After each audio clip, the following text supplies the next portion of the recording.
When we arrived at church on Sunday morning, the details of the horrific mass shooting in Orlando, Florida at Pulse nightclub were still unfolding.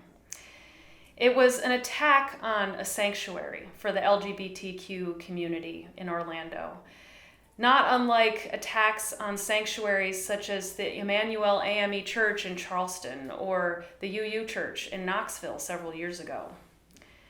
Though we didn't know the extent of the loss when we gathered for church on Sunday morning, many of us came feeling the weight of it, the pain and the grief and the fear of such a tragedy.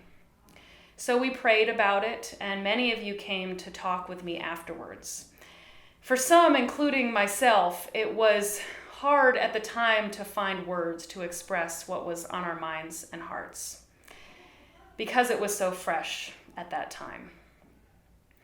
My sermon on Sunday morning was about spiritual emptiness as an opening to inspiration, to peace, to self-understanding and understanding of the world around us.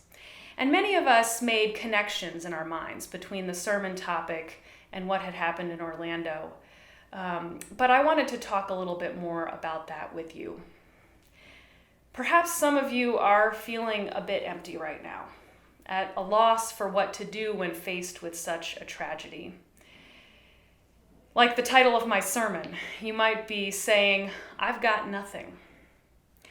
I talked about a spiritual practice that I've been doing since Lent, where when I'm driving, I turn off the radio or any noise so that it creates some empty space for introspection, where I can hear a voice other than the media that might arise.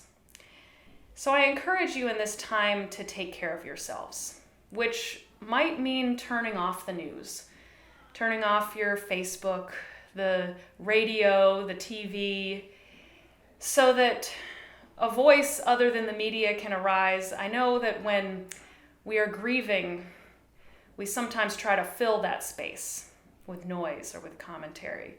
But in order to do so, we might actually want to empty some of that out and create space in our lives. At times like this, we need to gather with community. So be with your loved ones, whether that's your family and friends, your church community, or at your local LGBTQ resource center. Wherever your safe place is, go there.